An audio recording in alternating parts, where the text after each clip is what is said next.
Hey guys, welcome back to another video. तो कैसे हैं आप सब? I hope you all are safe and well. तो आज हम rich dad and poor dad की बुक पढ़ने जा रहे हैं। और जैसे थंबनेल और टाइटल से आपको पता चल गया होगा। तो गाइस, जैसे हर एक पिक्चर का ट्रेलर आता है, वैसे हर एक बुक का एक इंट्रोडक्शन आता है।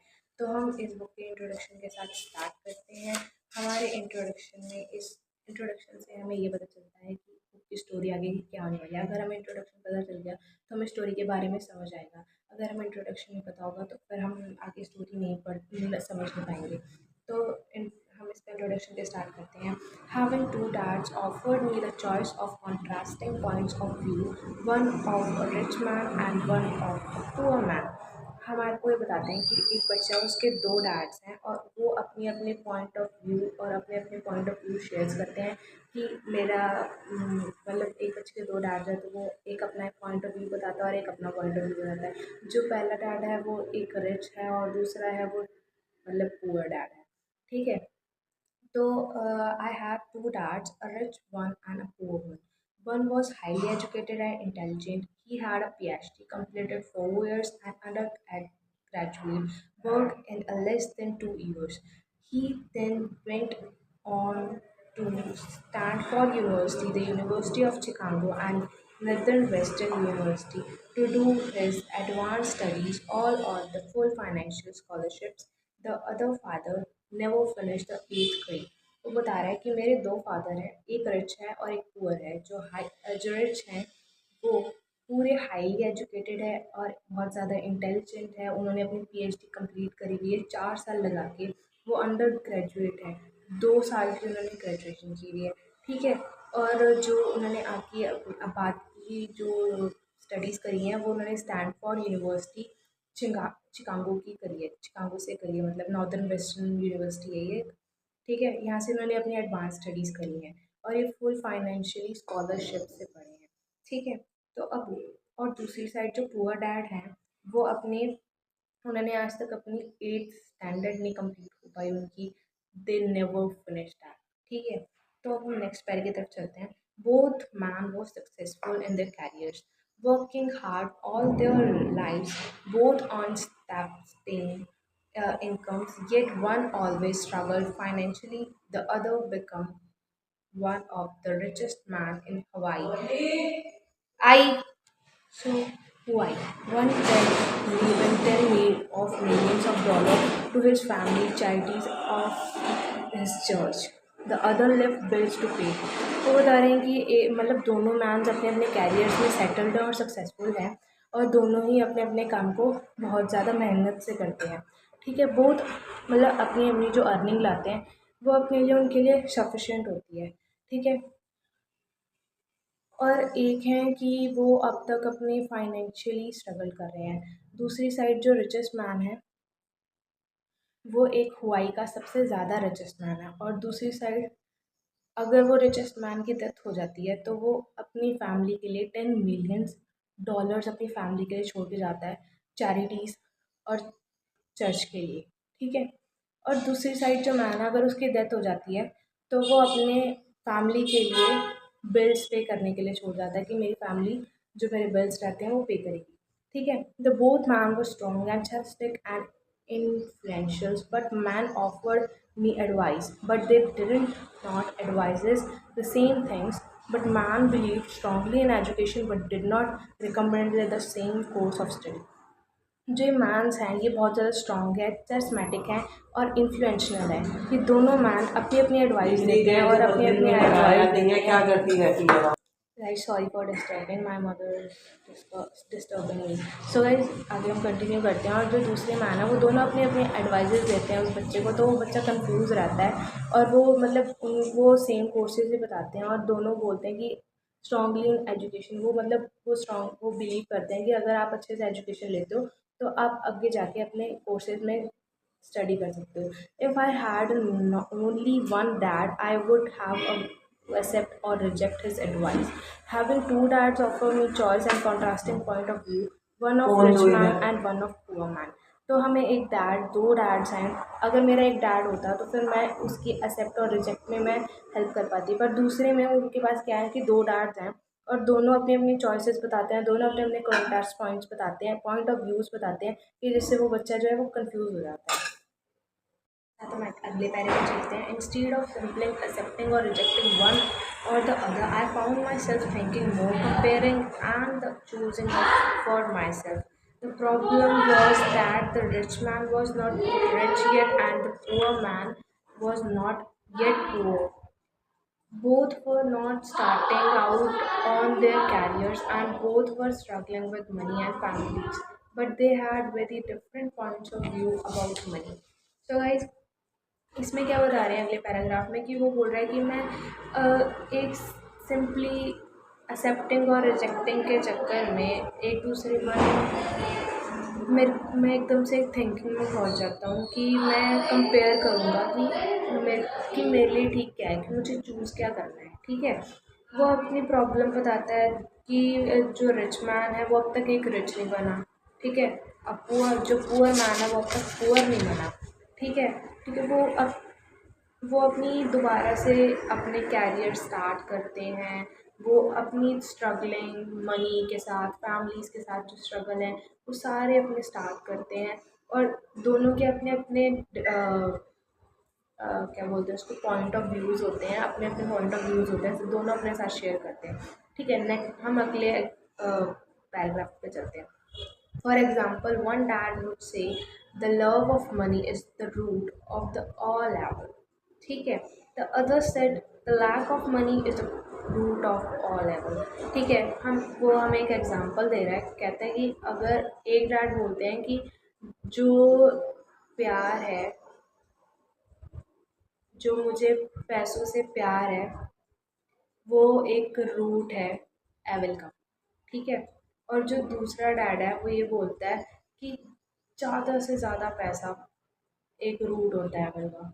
मतलब दोनों के अलग अलग पॉइंट ऑफ व्यूज़ हैं, दोनों के अलग अलग रीजनिंग मीनिंग्स हैं। ठीक है, तो अब अगले पैराग्राफ पे चलते हैं। As a young boy having two strong fathers but both influencing me was difficult. I wanted to be a good son and listen, but the two fathers did not say the same things. The contrast in their points of view, particularly about money, was so extreme that I grew curious and the integrate. I began to start thinking for long periods of time about what each was saying. वो एक बताता है कि मेरा एक young brother है। Young मतलब वो बताता है कि मैं एक यंग लड़का हूँ। ठीक है, और अगर मेरा एक फ़ादर होता तो मैं उसकी बात सुनता और ना सुनता, ये मैंने अभी आपको पहले भी बताया था। और अब वो यही बात दोबारा रिपीट कर रहा है कि मैं एक अच्छा सन बनना चाहता हूँ, मैं दोनों की बात सुनना चाहता हूँ, पर सुनूँ कैसे, क्योंकि कन्फ्यूज़ हो जाता हूँ। दो फादर्स हैं, दोनों की अपनी अपनी सेम थिंग्स हैं और दोनों कभी भी सेम थिंग्स बताते नहीं हैं। उनका अपना पॉइंट ऑफ व्यू है, उनका अपना पॉइंट ऑफ व्यू है, तो वो ना बहुत ज़्यादा एक कन्फ्यूज़ हो जाता है और वो अपने फिर वो सोचने लगता है कि जो एक है वो बताते हैं कि मेरे को मनी बहुत ज़्यादा क्यूरियस और मेरे लिए बहुत इंपॉर्टेंट है। ठीक है, अगर पैसा है तो मैं हूँ। और दूसरे हैं कि वो बोलते हैं कि अगर हम मेहनत करते हैं तो हमारे पास पैसा क्या, सब कुछ हो सकता है। ठीक है, वो अपना सोचना स्टार्ट कर देता है, इतने लंबे पीरियड तक वो सोचता रहता है, सोचता रहता है। वो हर एक दोनों की बातों को ध्यान से सुनता है कि भाई क्या कह रहे हैं, ये क्या कहना चाह रहे हैं, अगर मैं उसकी बात सुनूँ तो मेरा क्या होगा, अगर मैं उसकी बात सुनूँ तो मेरा क्या होगा। अगले पैराग्राफ के लिए चलते हैं। Much of my private time was spent reflecting, asking myself question such as why does he say that, and then asking the same question from the other statement, what would have been much easier to simply say, yeah, he's right, I agree with that, or to simply reject the point of view by saying, the old man doesn't know what he is thinking about. Instead, having two dads whom I love forced to be a think or ultimately choose a way of thinking for myself. As a process, choosing for myself turned out to be much more valuable in the long run than simply accepting or rejecting a single point of view. वो बोलता है कि मेरे लिए ना एक ये अलग सी चीज़ बन चुकी है। मेरे लिए ना एक डैड जो है वो एक तरह का क्वेश्चन पुट अप करते हैं और एक डैड है जिनका वो क्वेश्चन का उस आंसर होता है। ठीक है, फॉर एग्ज़ाम्पल वो बोलते हैं कि तू ऐसा करता क्यों है? ठीक है, और दूसरा ही सेम क्वेश्चन पुट करता है अदर देन सेम स्टेटमेंट। ठीक है, और मेरे लिए वो एक सिंपल ईजियर सा होता है कि या ही इज़ राइट, मतलब हाँ मैं ठीक है, मतलब दोनों के लिए स्टेटमेंट सेम होती है तो उसका आंसर हमेशा ये होता है हाँ कि ठीक बात है, ठीक है, वो हर एक चीज़ को एग्री कर लेता है, ठीक है। और उसका एक simply reject point of view बोलता है कि वो एक बूढ़े हो चुके हैं, ठीक है, उनको ये नहीं पता होता कि वो क्या बात कर रहे हैं। तो इसलिए वो बोलता है कि instead of having two dads, ठीक है, वो लव फोर्स की वजह से वो थिंक करता है और अल्टीमेटली एक चूज़ करता है कि मेरे को किसकी बात माननी है। तो सो ये पूरा प्रोसेस उसके लिए एक वैल्यूएबल प्रोसेस बन जाता है और वो सिंपली एक एक्सेप्टिंग और रिजेक्टिंग के सिंगल पॉइंट ऑफ व्यू में कंफ्यूज रह जाता है। अगले पैराग्राफ के ऊपर चलते हैं। One of the reason the rich get richer, the poor get poorer, and the middle class struggles in the depth of the subject of money is taught at home, not in school. Most of them learn about money from our parents. So, what can poor parents tell their child about money? They simply say, stay in school and study hard. The child may graduate with excellent grades, but with a poor person financially programmed the mindset. ठीक है, अब एक वो बोलता है कि एक मेरा रीज़न है कि जो रिच है वो रिचर बनता जाता है, जो पुअर है वो पुअर बनता जाता है, मतलब कि जो अमीर है वो अमीर से अमीर बनता जा रहा है, ठीक है, और जो पुअर है मतलब जो गरीब है वो गरीब से गरीब होता ही जा रहा है, ठीक है। अब एक मिडिल क्लास है, मिडिल क्लास का स्ट्रगल अलग ही होता है, ठीक है, उसका सब्जेक्ट अलग ही होता है, मनी का सब्जेक्ट होता है।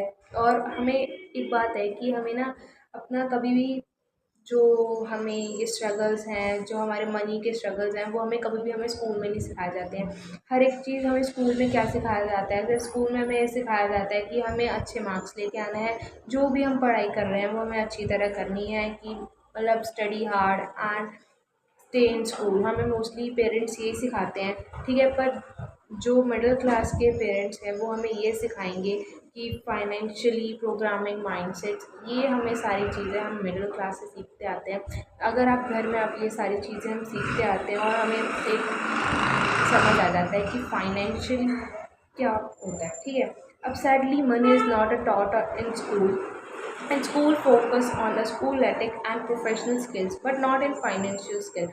This explains how the smart bankers, doctors, accountants who earn excellent grades may trade struggles financially all of their lives are struggling. National debt is due in large part to highly educated politicians and government officials making financial decisions with little और no training in the subject of money. तो वो भी यही चीज़ बोल रहा है कि अगर हम स्कूल में पढ़ने जाते हैं तो हमारे को स्कूल में क्या बोलते हैं कि स्कूल में आपको फोकस करना है सिर्फ स्कूलिस्टिक में, प्रोफेशनल स्कूल की जो प्रोफेशनल स्किल्स हैं उसके अंदर, पर हमें फाइनेंशियल स्किल्स के बारे में कैसे समझ आएगा जब हम हमें एक फाइनेंशियल स्किल्स के बारे में एक स्मार्ट बैंकर समझा सकता है, डॉक्टर समझा सकता है, अकाउंटेंट समझा सकता है, जो कि ये जो मैंने आपको बताए हैं ये सब क्या है, एक्सीलेंट ग्रेड्स लेके जाते हैं, ठीक है।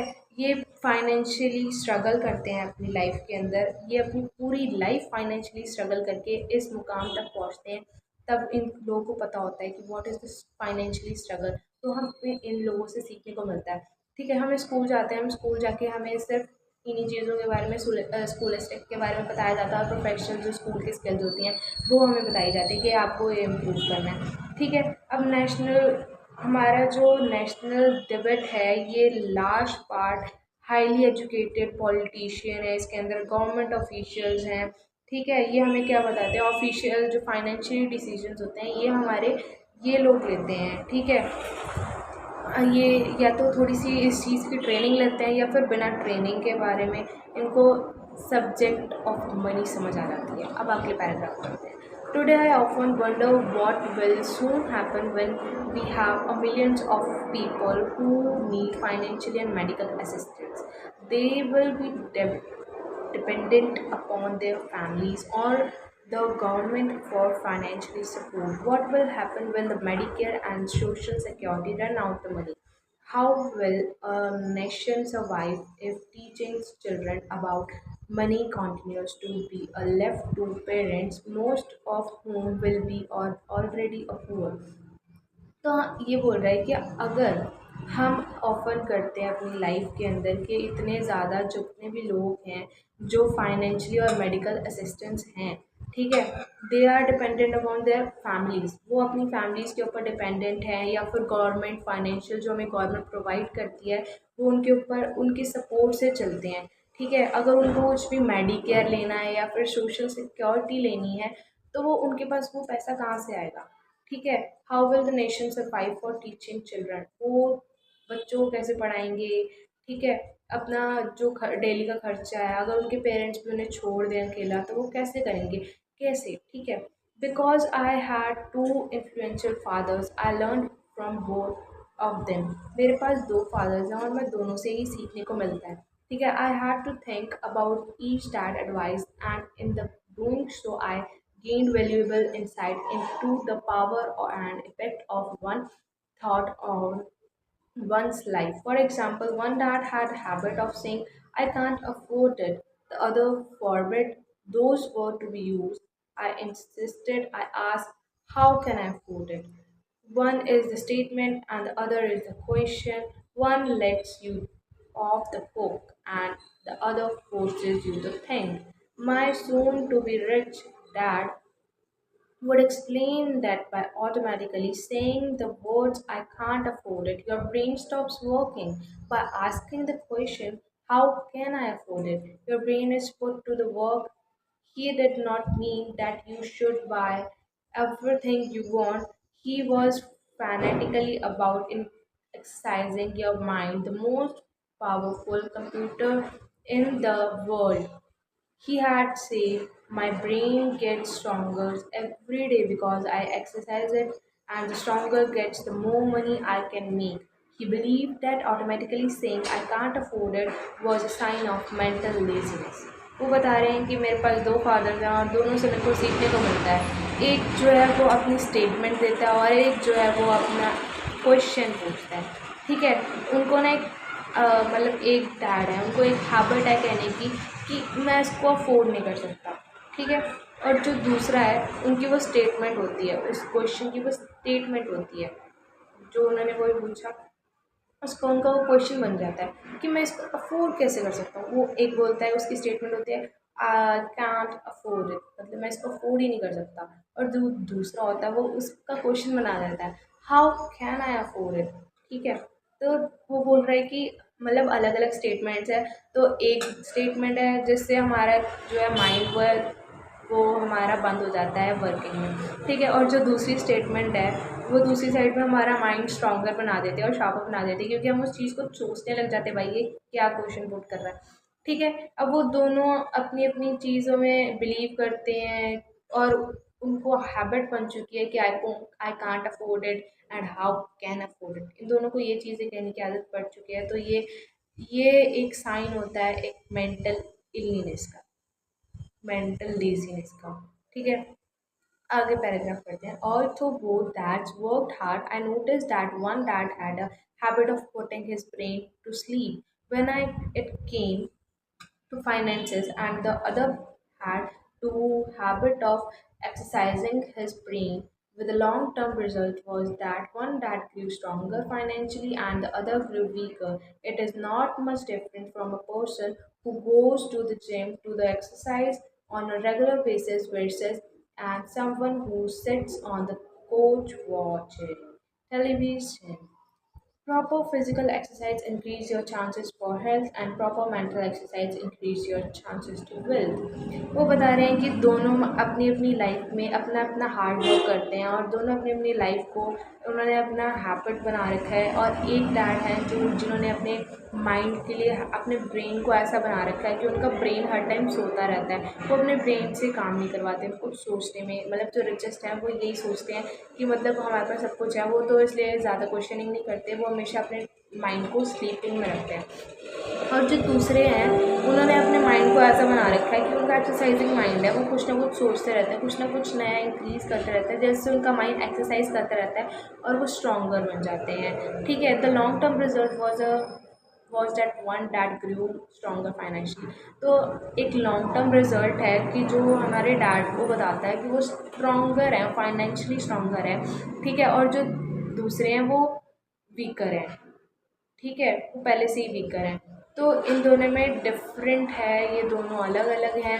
अगर जो जिम जाता है, हम सोचते हैं कि जो जिम जाता है रेगुलर बेसिस पे वो एक हेल्दी पर्सन है एज वी थिंक, ठीक है, और उनके हिसाब से अलग है कि अगर आपका माइंड वर्क कर रहा है, अगर आपका माइंड रेगुलर कोई चीज़ को सोच रहा है तो it means it's working, it is exercising, आपका माइंड हेल्दी है, ठीक है।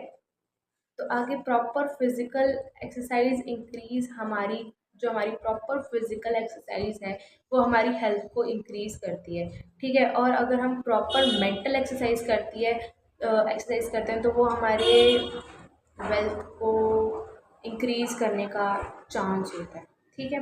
तो अब अगला पैराग्राफ पढ़ते हैं। My two dads had opposing attitudes and that the affected the way they taught. One dad thought that the rich should pay more than taxes to take care of those less fortunate. The other taxes punish those who produce, the reward those who don't produce.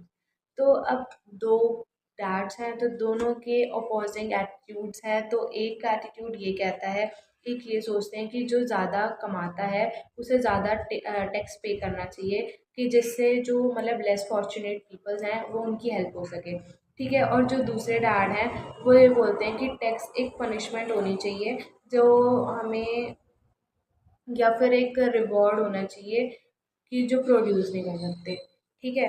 तो इनका कहना अलग है, उनका कहना अलग है, पर दोनों की अगर हम बात देखें तो दोनों की बात थोड़ी बहुत सिमिलर भी है। हम आगे चलते हैं।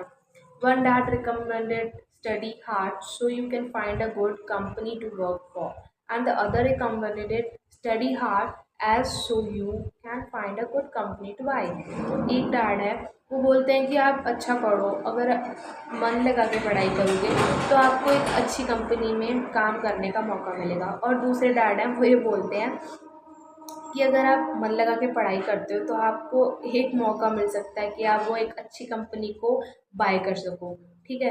अब हम वन डैड से the reason I'm not rich because I have you kids, and the other dad said I must be rich is because I have you kids. एक डैड है वो बोलते हैं कि मैं रिच नहीं हो पाया क्योंकि मेरे पास तुम लोग हो, तुम बच्चे हो, ठीक है। और एक साइड एक डैड बोलते हैं कि मैं रिच इस वजह से हूँ क्योंकि मेरे पास तुम बच्चे हो, ठीक है। One encourages to talking about money and business at the dinner table, and while the other forbade the subject of money to be discussed over meal. तो एक डैड है वो मुझे बिजनेस और मनी के बारे में डाइनिंग टेबल पर बैठ कर समझाते हैं, और दूसरे डैड हैं वो मेरे को मनी के सब्जेक्ट के बारे में समझाते हैं आफ्टर मील, मील के बाद में, मतलब खाने के बाद में। One said, when it comes to money, play it safe. Don't take risk. And the other said, learn to manage risk. अब वो बोल एक साइड वो बोलता है कि अगर आपके पास पैसे हैं तो उसको, अगर आपने खेलना है तो आराम से खेलो, सेफली खेलो, कभी भी रिस्क ना लो। और दूसरा डैड बोलता है कि आपको रिस्क को मैनेज करना सीखना है, कि how to manage the risk. One believed our home is the largest investment of our greater assistance, and the other believed my home is a liability. And if your home is your largest investment, and you're in the trouble, ठीक है। अगर वो एक dad बोलते हैं कि अगर आप ये मानते हो कि आपका होम जो है वो एक लार्जेस्ट इन्वेस्टमेंट है तो ऐसा नहीं है, ठीक है। लार्ज मतलब अगर आप ये सोचते हो कि हमारा जो घर है वो हमारी एक बड़ी सी इन्वेस्टमेंट है और वो मेरे लिए एक ग्रेटर असिस्ट करता है, ठीक है। और जो दूसरा है वो ये इस पर बिलीव करता है कि अगर आप का जो घर है वो एक आपके लिए एक लियाल मतलब एक जिम्मेदारी है, जो हम अगर आप अपने घर के अंदर बहुत ज़्यादा पैसा इन्वेस्ट कर दोगे तो आप आगे आने वाले टाइम में ट्रबल में हो सकते हो, परेशानी में हो सकते हो। Both dads pay their bill on time, yet one paid this bills first while the other paid his bill in last. मतलब दोनों डैड्स जो हैं वो अपने बिल्स टाइम पर पे करते हैं, पर एक डैड जो है वो जल्दी पे कर देते हैं, जिससे पहले कि दूसरे वाला डैड लास्ट में पे करता है. One dad believed in the company or the government taking care of you and your needs. He always considered about the pay raises, retirement plans, medical benefits, rest, sick leaves, vacation days, and other peaks. He was impressed with two of his uncles who joined the military and earned the retirement and entitlement package of for life after 20 years of active services. He loved the idea of medical benefits and PX privilege the military provided its retire. He also loved the tenure system available through the university. The idea of job protection for the life and the job benefits seemed more important at a times than the job. He would often say, I have worked hard for the government and I am entitled to this benefits. तो एक dad हैं जो कि believe करते हैं कि अगर आप एक कंपनी में या फिर एक गवर्नमेंट टेकिंग केयर में काम करते हो तो वो आपकी नीड्स को पूरा करता है, ठीक है, और वो आपको मतलब आपको टाइम टू टाइम पे देता रहता है. आपको रिटायरमेंट प्लान्स होते हैं, उसके अंदर मेडिकल बेनिफिट्स मिलता है, सिक लीव मिलती है, वेकेशन के लिए डेज़ मिल जाते हैं और भी काफ़ी सारी चीज़ें जो हैं वो आपको प्रोवाइडेड होती हैं. क्योंकि वो इम्प्रेस्ड है, उनके दो अंकल्स हैं जो कि उन्हीं ने ही मतलब दो अंकल्स हैं जो कि मिलिट्री में जॉइंड हैं, मतलब मिलिट्री के अंदर हैं, और वो उनको क्या मिल रहा है, रिटायरमेंट मिलती है, इंटाइटलमेंट पैकेजेस मिलते हैं उनकी लाइफ के लिए आगे 20 ईयर्स ऑफ सर्विसेज, क्योंकि उन्होंने करी हुई 20 ईयर्स ऑफ सर्विसेज के बाद उनको रिटायरमेंट मिल रही है. तो रिटायरमेंट के बाद उनको ये सारी चीज़ें प्रोवाइड होती हैं. PX प्रिविलेज जो कि मिलिट्री के रिटायरमेंट होने के बाद आपको प्रोवाइड होती है, और वो एक टेन्योर सिस्टम को बहुत ज़्यादा प्यार करता है क्योंकि ये एक उसका एक आइडिया है, ठीक है. ये हमारा एक आइडिया होता है कि हम जॉब को प्रोटेक्ट कर रहे हैं, जॉब हमें प्रोटेक्ट कर रही है हमारी लाइफ के लिए, ठीक है. जॉब से हमें बेनिफिट्स मिलते हैं और भी काफ़ी इम्पोर्टेंट टाइम हमारा उसके अंदर स्पेंड होता है जो कि अच्छी जगह स्पेंड हो रहा है हमारी जॉब के अंदर, ठीक है. तो वो बोलता है कि एक हम अगर मेहनत से काम कर रहे हैं गवर्नमेंट के अंदर तो हमारे को बहुत सारे बेनिफिट्स मिलते हैं. The other believed in total financially self-reliance. He spoke out against the entitlement mentally and how it created weak and financially needy people. He was emphatic about being financially compartment. वो बोलता है कि जो दूसरा है वो बोलता है कि मैं टोटली फाइनेंशियल हूँ, तो मेरे को ना एक चीज़ बोलनी है कि मैं इंटाइटलमेंट मेंटली पूरा, वो अपने उसने अपने आप को ना क्रिएटेड बना रखा है कि मैं फाइनेंशियली पूरा नीडी बन रखा हूँ. नीडी पीपल जैसे बोलते हैं कि पैसे मांगते हैं, वो नीडी पीपल है एक तरह का, और उसने एम्फैथेटिक अपने आप को फाइनेंशियली कम्पेटेंट बना रखा है, ठीक है. One dad struggled to save few dollars and the other created investors. The one dad taught me how to write an impressive resume so I could find a good job, and the other taught me how to write a strong business and a financial plan so I could create a job.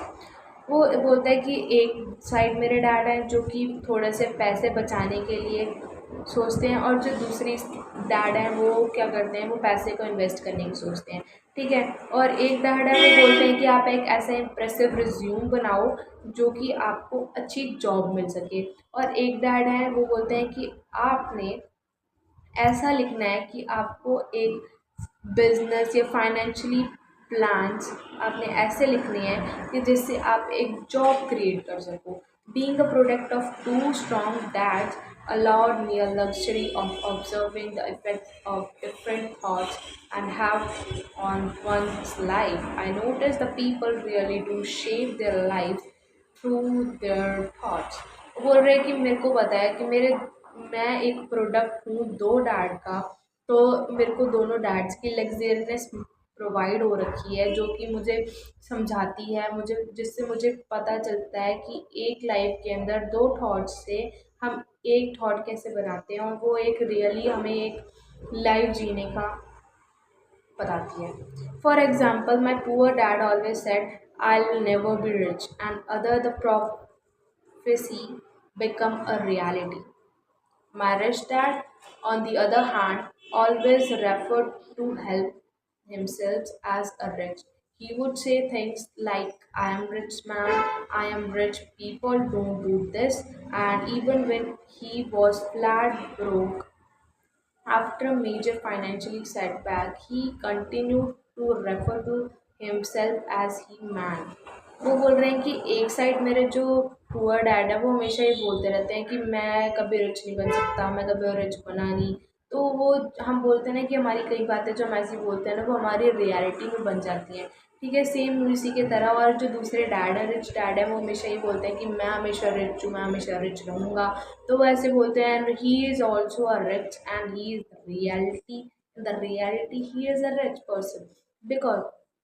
सो हम इसी के साथ आगे बढ़ते जाएंगे. इस मतलब ऐसी ही है ये स्टोरी कुछ. अगर मैं आपको मतलब जैसे लास्ट पैरा ही रह गया, इसको मैं आपको समझा ही देती हूँ. मतलब ये टेम्परेरीली ब्रोक हो चुका है, एक्सटर्नली पुअर है. माई poor dad would say I am not interested in money. जो पुअर डैड है वो बोल रहा है कि मैं पैसों के अंदर इंटरेस्टेड ही नहीं हूँ, और जो दूसरा डैड है वो बोलता है कि मैं रिच हूँ, पैसे मेरी पावर. तो मैं आपको 2 मिनट बाद मिलती हूँ गाइस. तो इसको लेने जाना पड़ेगा नीचे. तो आगे कंटिन्यू करते हैं हम अपनी story. The power of a thought may never be measured in the appreciated, but it became obvious to me and a young boy that I was and important to be aware of my thoughts and how I impressed myself. Noticed by a poor dad, and poor not because of the amount of money he earned, which was significant, but because of his thoughts and actions. As a young boy, having two carefully fathers, and I become actually aware of careful about which thoughts I choose to adopt my own. Should I listen to my rich dad और a poor dad. वो बोल रहा है कि भाई मेरे पास powers हैं, thoughts हैं, अलग अलग मेजर्स हैं, अप्रिशिएटेड है, ठीक है.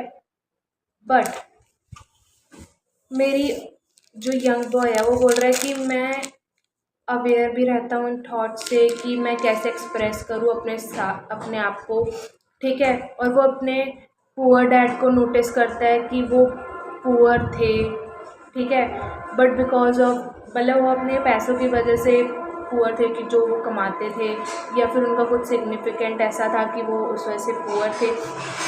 फिर वो उसके दिमाग में कुछ थॉट्स आ जाते हैं, कुछ एक्शंस आ जाते हैं कि वो यंग मैन जो वो बॉय है वो सोचता है कि मेरे पास 2 फादर्स हैं. वो एक्चुअली अवेयर हो जाता है, वो उन चीज़ों से ना बहुत ज़्यादा केयरफुल रहता है. तो वो उनके थॉट्स को सोचता है, और वो सोचता है भाई कि मैं इन दोनों को मिलाकर ऐसा क्या थॉट अपनी लाइफ के अंदर अडॉप्ट करूं जो कि मेरे को अपनी आगे वाली लाइफ में मतलब हेल्प करे, ठीक है.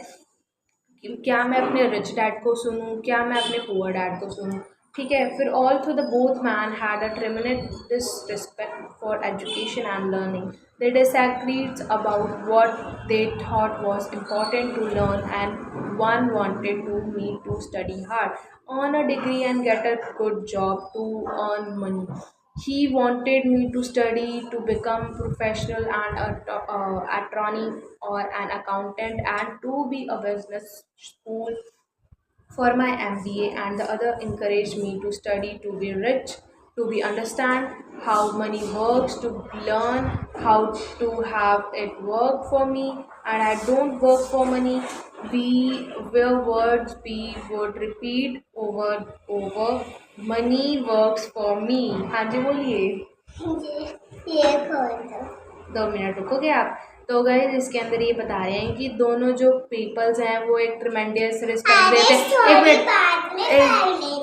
रुको गाइस, इसको बताने दो, रुको प्लीज़ वेट कर लो, ठीक है. तो वो दोनों जो है वो रिस्पेक्ट करते हैं एजुकेशन की, कि आप रिस्पेक्ट दो अपने लर्निंग को. जो भी आप पढ़ा रहे हो, जो भी आप पढ़ रहे हो, अपनी लर्निंग को रिस्पेक्ट दो, अपनी एजुकेशन को रिस्पेक्ट देनी चाहिए, ठीक है. दोनों अपनी अपनी इम्पोर्टेंट बताते हैं, ठीक है. और एक चाहता है कि आप स्टडी हार्ड करो, और एक चाहता है कि स्टडी हार्ड करो और आपको एक डिग्री मिले, आपको एक गुड जॉब मिले, आपको पैसे मिले, ठीक है।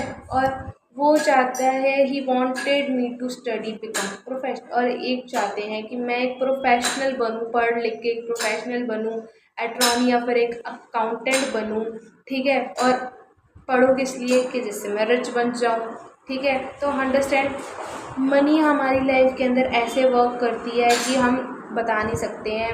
I don't work for money, वो बोलता है कि मैं पैसों के लिए काम नहीं करना चाहता, और वो रिपीटेड ओवर रिपीट करता रहता है, मनी वर्क्स फॉर मी। और जो रिच डैड है वो हमेशा ये बोलता रहता है कि मैं पैसों के लिए काम नहीं करता, पैसे मेरे लिए काम करते हैं। I don't work for money, money works for me. So guys, at last paragraph, फिर हम इसी के साथ अपना इंट्रोडक्शन ख़त्म करेंगे। नेक्स्ट वीडियो में मैं आपको फर्स्ट चैप्टर का पूरा समझाऊंगी। इसमें शायद मुझे लगता है कुछ ज़्यादा टाइम में हो चुके हैं। At the age of 9 I decided to listen and learn my rich dad about money. I doing so, I choose not to listen my poor dad, even thought he was the one with the all the college degree. तो वो बोल रहा है कि मैं एक 9 साल का बच्चा हो चुका था, और जबकि मैंने अपने रिच डैड को सुनना चालू किया, उनके पैसों के बारे में जानना शुरू किया, और उस टाइम पे मैंने फिर अपने पुअर डैड को जो है वो सुनना बंद कर दिया था कि उनके पास कॉलेजेस की कोई डिग्री नहीं है, कुछ नहीं है, और फिर भी वो इतना काम कर रहे हैं। पर वो सोचता है कि अगर मेरे रिच डैड हैं, वो मुझे समझा रहे हैं कि हम ऐसे ऐसे करना चाहिए, ठीक है, फिर वो मतलब कन्फ्यूज़न सा रहता है उसको ना। बाकी मैं आपको आगे की स्टोरी में समझाऊंगी, क्योंकि अभी मैंने भी सिर्फ इंट्रोडक्शन ही पढ़ा है, और इंट्रोडक्शन मेरा यहीं पर ख़त्म होता है। तो इसके साथ हम अपना लेसन नंबर 1 करेंगे कल, the rich dad don't work for money, ठीक है। सो गाइस, चैनल को सब्सक्राइब करें, लाइक करें, कमेंट करें, शेयर करें जल्दी जल्दी जाकर। और अगर आपको ऐसी बुक्स पढ़नी है, ऐसी बुक्स पढ़नी है तो हमें जल्दी जल्दी कमेंट्स करें और बताएं कि क्या क्या है, क्योंकि मेरे पास अभी बहुत सारी बुक्स आई हुई हैं। अभी मैंने ये स्टार्ट करी है पढ़नी, तो मैं आपको भी बुक सारी समझा रही हूँ। इसी के साथ साथ अभी लेसन नंबर 1 मैंने कल करना है, तो मैं कल पढ़ के मैं आपको भी समझाऊंगी, फिर हम लेसन 2 की तरफ जाएंगे। ऐसी मेरी जल्दी जल्दी वीडियोस आती रहें, तो इसलिए आप ज़्यादा से ज़्यादा सब्सक्राइब किया करो, ज़्यादा से ज़्यादा लाइक, कमेंट और शेयर करते रहा करो, कि आपकी बहन डेली आपको दिखती रहे आपकी वीडियो में। Please don't forget to subscribe. Bye bye.